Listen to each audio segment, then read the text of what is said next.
drugs. The War on Illegal Drugs campaign, which was started to fight the drug problem that jeopardizes our community's safety and well-being, has generated a lot of discussion about its strategies and ramifications. Hindi mapagkakaila na ang inisyatibong ito ay nagpalawak ng kamalayan ng publiko hinggil sa malaking problema sa illegal na droga at sa mga panganib na dulot nito na nagbunsod ng mas mataas na pag-iingat sa ating mga komunidad. Habang kinikilala natin ito at ang pangangailangan na tugunan ang mga krimeng may kaugnayan sa illegal na droga, mahalaga rin na isaalang-alang ang mga karapatang pantao at dignidad ng lahat ng individual na apektado. Let's approach this issue with an open mind and a commitment to identifying a policy that genuinely benefits the Filipino people. To the minds of those knowledgeable in law, a seeming conflict between a presumption of regularity as to what this committee will be doing and the presumption of innocence insofar as the rights of those perhaps not yet indicted resource persons present here today. Mr. Chairman, balancing the general public interest as against individual rights is probably the duty of this committee, and that is your job today, Mr. Chairman.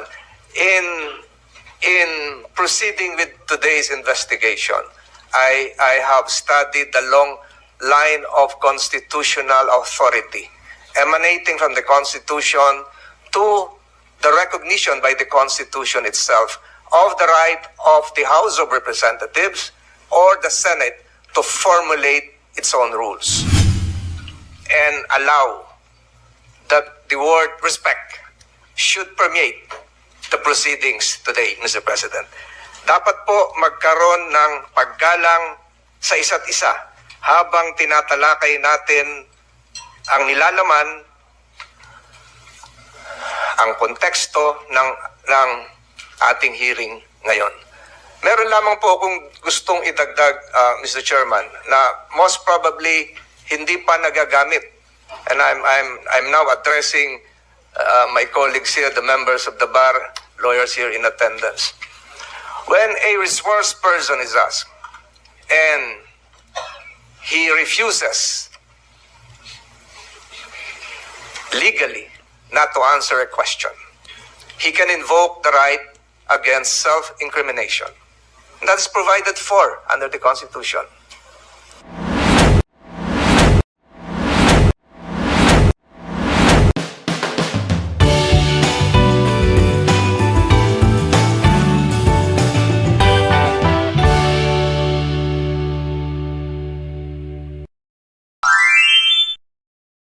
Let me now recognize our Senate President Pro Tempore, Senator Estrada, if he cares to deliver his opening statement. Thank you, Mr. Chair. Good morning, Mr. Chair, my esteemed colleagues, and to all our resource persons, particularly former President Rodrigo Roa Duterte.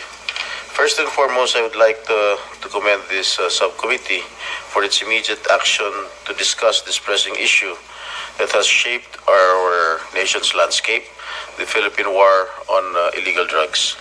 The War on Illegal Drugs campaign, which was started to fight the drug problem that jeopardizes our community's safety and well-being, has generated a lot of discussion about its strategies and ramifications.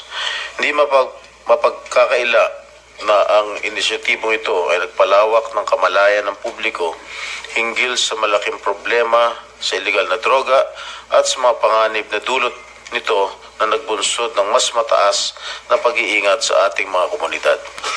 Habang kinikilala natin ito at ang pangangailangan na tugunan ang mga krimeng may kaugnayan sa illegal na droga, mahalaga rin na isaalang-alang ang mga karapatang pantao at dignidad ng lahat ng individual na apektado. Let's approach this issue with an open mind and a commitment to identifying a policy that genuinely benefits the Filipino people. Maraming salamat po, Mr. Chair. Thank you, Senator Estrada. Next would be our Majority Leader, Senator Tolentino. Thank you, Mr. Chairman. Mr. Chairman, before I proceed with my opening statement, just a point of parliamentary inquiry. Are we now using, because I used to be the chairman of the Blue Ribbon Committee, and we amended the rules last year, August 17, 2023 to be exact. Are we now adopting the amended rules of the Blue Ribbon, Mr. Chairman? To answer the question of the majority leader, we are of course operating under the new rules of the Blue Ribbon, Mr. President. Thank you, Mr. Chairman. The reason why I asked the question is that because our jurisdiction is embodied in the new set of rules, the purpose of which is to define the limits of our power and how and for what purpose that power is to be used. Having said that, Mr. Chairman, I thank you for adopting the said rules. Gusto ko lamang pong idiin sa mga nakikinig po ngayon, lalong-lalo na po sa mga abogadong naririto, that you should have in your possession, or you must have probably read the rules that I've just mentioned. Otherwise, siguro yung mga kliyente nyo, hindi dapat kayo bayaran ngayon kung hindi nyo nabasa yung rules. No offense to the members of the bar present here, Mr. President. Mr. President, I have been studying meticulously long lines of cases, and it would appear that the morass here, Mr. President, of this Senate hearings motivation is probably understandable. There is indeed, to the minds of those knowledgeable in law, a seeming conflict between a presumption of regularity as to what this committee will be doing and the presumption of innocence insofar as the rights of those perhaps not yet indicted resource persons present here today. Mr. Chairman, balancing the general public interest as against individual rights is probably the duty of this committee, and that is your job today, Mr. Chairman. In proceeding with today's investigation, I have studied the long line of constitutional authority emanating from the Constitution to the recognition by the Constitution itself of the right of the House of Representatives or the Senate to formulate its own rules. And under our rules, a Blue Ribbon Committee was indeed established. And a Blue Ribbon Committee, just like any other committee, can delegate the functions of the said committee to a subcommittee. And that is what we are doing right now, Mr. Chairman, if I'm not mistaken. The presumption of regularity is there. The constitutional chain of authority having been established is there.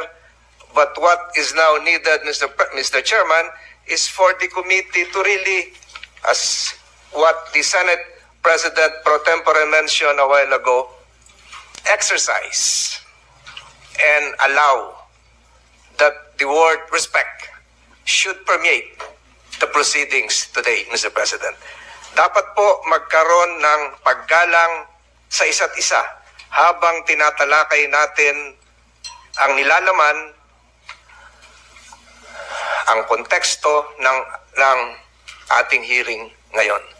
Meron lamang po akong gustong idagdag, Mr. Chairman, na most probably hindi pa nagagamit.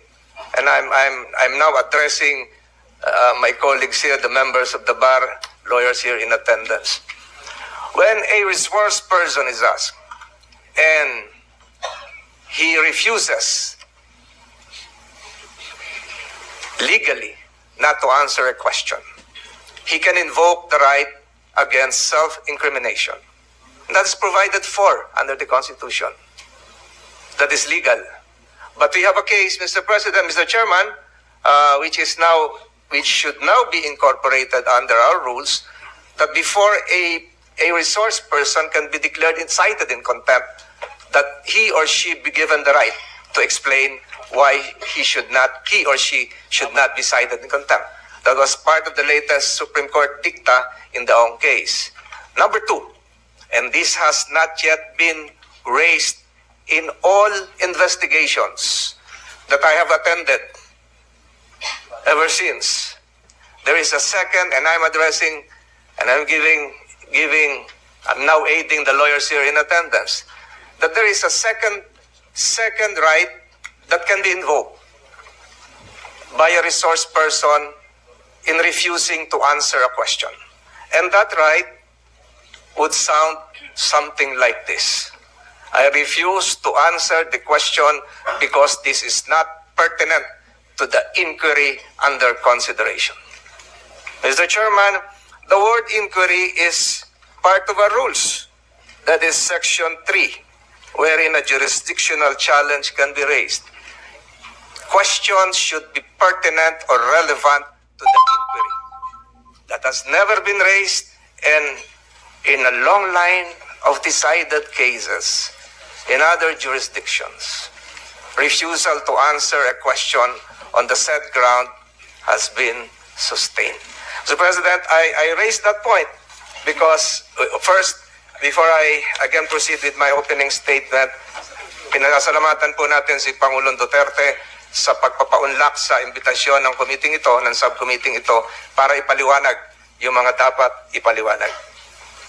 Kinikilala po namin ang inyong karapatan, kinikilala rin po ng committee ito ang karapatan ng lahat na naririto at dapat po yan igalang. The Senate's power to investigate is not merely a procedural exercise. It is a profound duty that enables us to uncover the truth, foster transparency, and safeguard public trust. Yet, in our pursuit of the truth, we are guided by the unyielding principles of the Bill of Rights, a cornerstone of our democracy that protects the freedoms and dignity of every Filipino. Yun po yung sinabi ko kanina. Mahirap yung trabaho ng chairman dito ng committee ito to balance public interest as against individual rights. The Bill of Rights ensures that even as we seek accountability, no individual rights to due process, protection from self-incrimination, nor presumption of innocence is compromised. These rights are not obstacles to the truth, but essential safeguards that uphold justice and strengthen our commitment to the rule of law. As we carry our investigative duties today, which is a broad information gathering given possible future legislative measures, let us reaffirm that truth can only be pursued within the framework of respect for these fundamental freedoms. By doing so, we not only fulfill our mandate, but honor the democratic principles that protect our people. Maraming salamat po, Senator Pimentel. Maraming salamat sa Blue Ribbon Committee. Thank you, Majority Leader, for the words of wisdom. We now I affirm all of you as your president. Then, and as a private citizen now, drugs will destroy the Filipino. It will destroy my country. And I will never allow it. Baski ako empleyado sa gobyerno o private citizen, I will do what is necessary to protect my country, my community, at yung mga anak natin. This is a matter of principle. At papagkamatayan ko yan. Maraming salamat. Thank you, Mr. Chair. I move that we give the opportunity to the former president to have his opening statement. I so move, Mr. President. Mr. Chair. Second, Mr. Chairman. Yes, it was never the intention to deny the former president to give his opening statement. But upon motion of my colleagues, we are going to give the president the first priority now to give us his opening statement. Mr. President, you are recognized.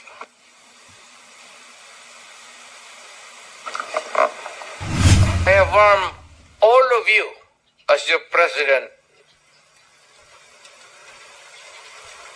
Then, and as a private citizen now, Drugs will destroy the Filipino. It will destroy my country. And I will never allow it. Baski ako empleyado sa gobyerno o private citizen, I will do what is necessary to protect my country, my community, at yung mga anak natin. This is a matter of principle. At papagkamatayan ko yan. Maraming salamat.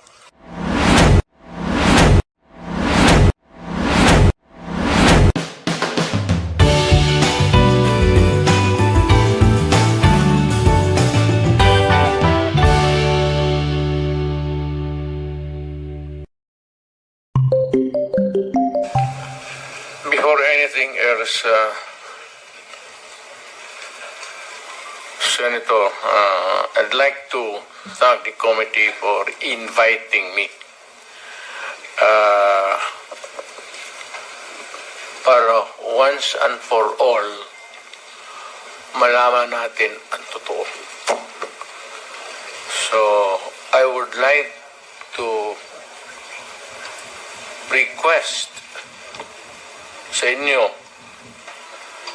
na huwag ninyo akong ituring president or kaibigan.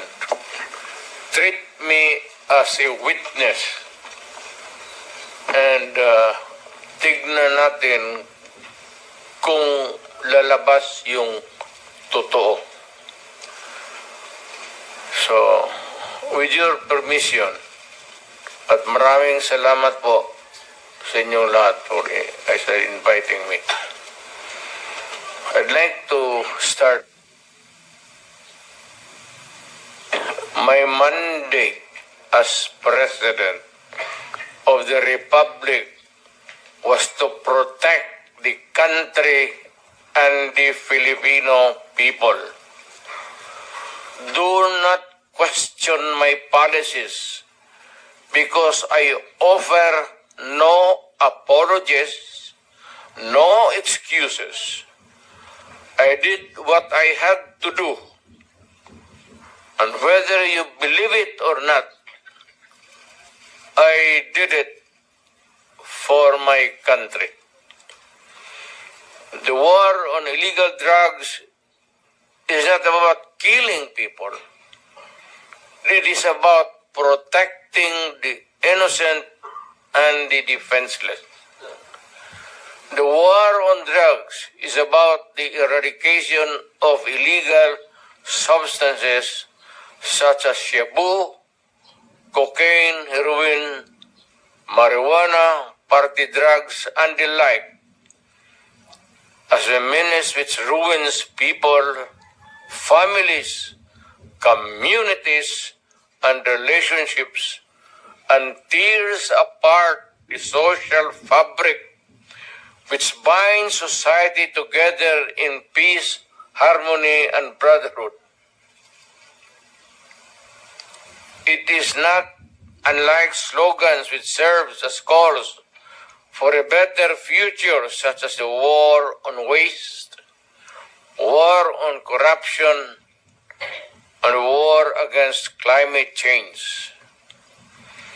I have always viewed people addicted to illegal drugs as victims and patients requiring medical help and not as criminals. That is why when the war on drugs slogan came into being, coined first as a message to the people of Davao City to stay away from illegal drugs. But at the same time, I had a drug rehabilitation facility constructed in Davao City, a city government expense, manned by Davao City government doctors, psychiatrists, nurses, and health workers, among others, to look after the complete rehabilitation of those addicted to illegal drugs. I believe then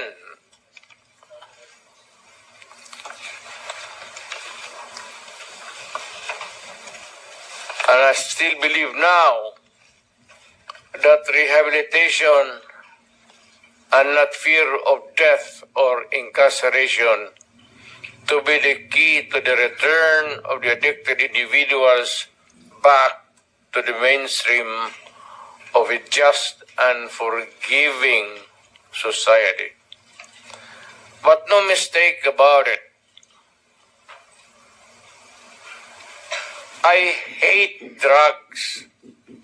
I loathe the purveyors, the merchants, and the pushers of this demonizing element. I have not failed to emphasize this from the very day of the campaign when I ran for the presidency in 2016. This was my covenant with the Filipinos who believed in me. And to this day, must still agree with what in government have achieved. It is unfortunate that drug-related crimes are on the rise again. Every day you can read about children being raped, people getting killed and robbed.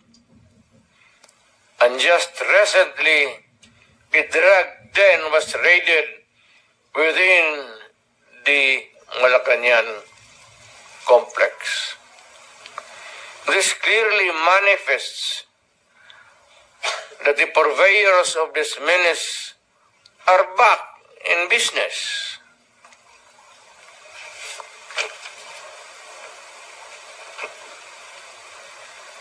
Ano? Gawain natin. The Filipinos are anxious and distressed. Self-preservation is still the first law of nature. It is instinct. It is recognized in our laws as self-defense. That is why I have always told the police authorities and operatives to be mindful of this basic law of nature.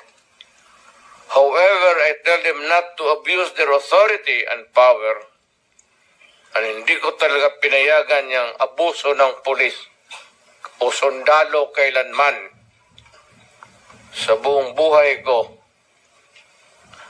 and as mayor for so many years and as president, in the guise of protecting themselves. But when your very life is placed at risk, and it can be snuffed out in a matter of seconds, then and only then must you act accordingly. Repel the aggression only in self-defense. Alam mo, matagal ako nagturo sa aming bayan sa Police Academy. When I was a prosecutor, to augment my income, noon na bago akong kasal, nagturo ako sa police. Ang sinabi ko talaga sa kanila,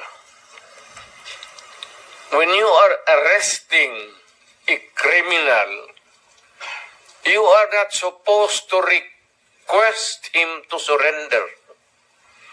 Rather, you have to overcome the resistance.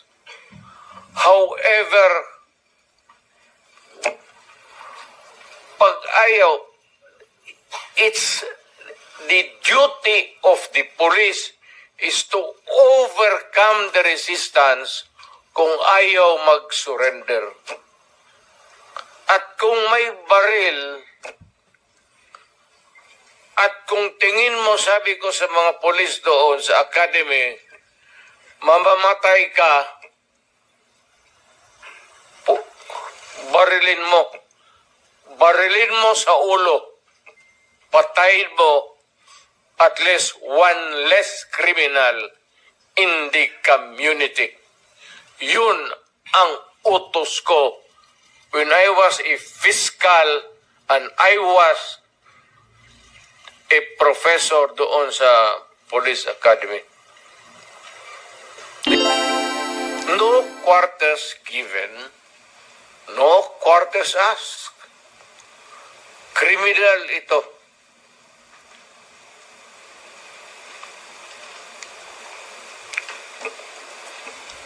Repel the aggression only in self-defense. Do not make orphans of your children and widows of your wives.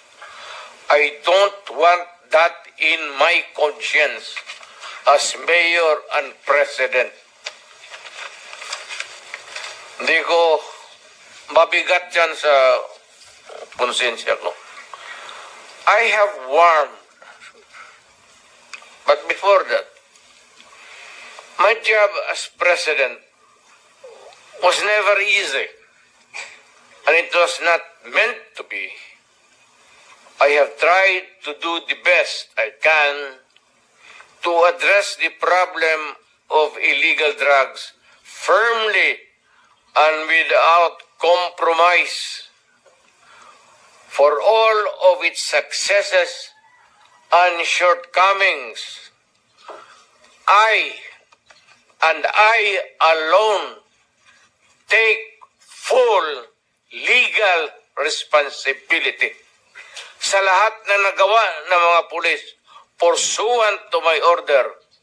Ako ang managot at ako ang makulong. Huwag yung pulis na sumunod sa order ko. Kawawa naman, nagtatrabaho lang.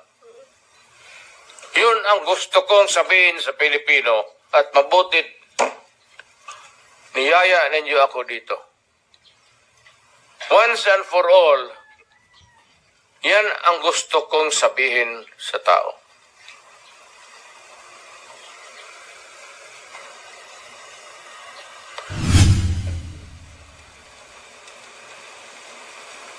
Then, and as a private citizen now, drugs will destroy the Filipino. It will destroy my country. And I will never allow it. Baski ako empleyado sa gobyerno o private citizen, I will do what is necessary to protect my country, my community, at yung mga anak natin. This is a matter of principle. At papagkamatayan ko yan. Maraming salamat. I'm ready to answer your question. I have warned all of you as your president. Then, and as a private citizen now, drugs will destroy the Filipino. It will destroy my country. And I will never allow it. Baski ako empleyado sa gobyerno o private citizen, I will do what is necessary to protect my country, my community, at yung mga anak natin. This is a matter of principle. At papagkamatayan ko yan. Maraming salamat.